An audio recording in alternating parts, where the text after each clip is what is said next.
से जो निकले वही सदाकत है, हमारे मुंह से जो निकले वही सदाकत है। हमारे मुंह में तुम्हारी ज़ुबान थोड़ी है।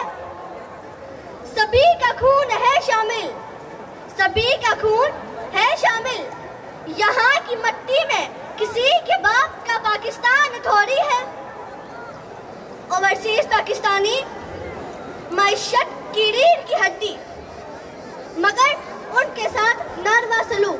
अस्सलामु अलैकुम व रहमतुल्लाहि व बरकातुहू। मोहतरम हाज़रीन, बुजुर्गों, बहनों और भाइयों, आज 14 अगस्त का दिन है, आज़ादी का दिन, कुर्बानियों की याद का दिन और उस वादे की तजदीद का दिन कि हम पाकिस्तान को वो मुल्क बनाएंगे जिसका ख्वाब इकबाल ने देखा था और जिसकी ताबीर कायदे आज़म ने दी। मगर आज एक कड़वा सच भी बयान करना जरूरी है। मोहतरम सामीन, ओवरसीज पाकिस्तानी दुनिया के हर कोने में अपनी मेहनत, दयानत और कुर्बानी से पाकिस्तान का नाम रोशन कर रहे हैं।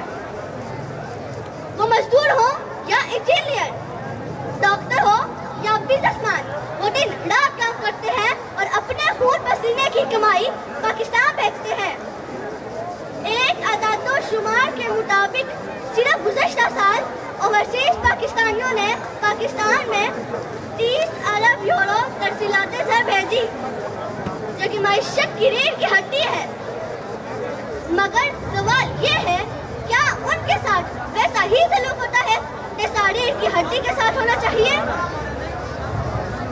एयरपोर्ट पर उतरते ही तहकीर भरी नजरों और रिश्वत के मुतालबा से इस्तकबाल, सरकारी दफातर में फाइलों को ढके, जमीनें हटाने वाले माफियाज और शिकायत सुनने वाले कोई नहीं।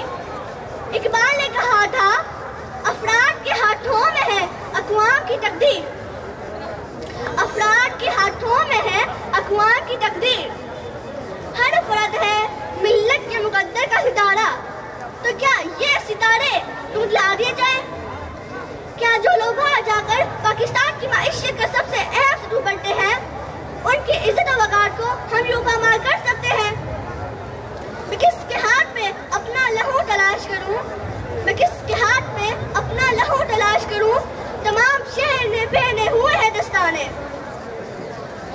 मोहतरम सामीन, हमें यह सोचना होगा कि अगर आज ओवरसीज पाकिस्तानी मायूस हो गए, उन्होंने अपनी तरसीलात रोक दी, तो पाकिस्तान की मईशत का क्या हाल होगा? हमें उनकी कदर करनी होगी, उनकी हिफाजत करनी होगी और उनके लिए एक ऐसा निज़ाम बनाना होगा जहां वो खुद को मुअज़्ज़ज़ शहरी महसूस करें, ना कि सिर्फ यूरो और डॉलर भेजने वाली मशीनें। मेरे अजीजों, 14 अगस्त का मतलब सिर्फ व्हाट्सएप लहराना नहीं, बल्कि खुद एहतसाबी कदम भी है। आए अहद करें कि हम पाकिस्तान को एक ऐसा मुल्क बनाएंगे जहां हर ओवरसीज पाकिस्तानी फख्र से कहे, मैं उस वतन का बेटा हूँ जो मेरी कुर्बानी को समझता है। इकबाल का हुआ तभी मुकम्मल होगा जब हम हर पाकिस्तानी को, चाहे वो मुल्क में हो या बैरून मुल्क, इससे मुकम्मल तहफ़्फ़ुज़ के साथ रिश्वत के बगैर इज्जत और अदल इंसाफ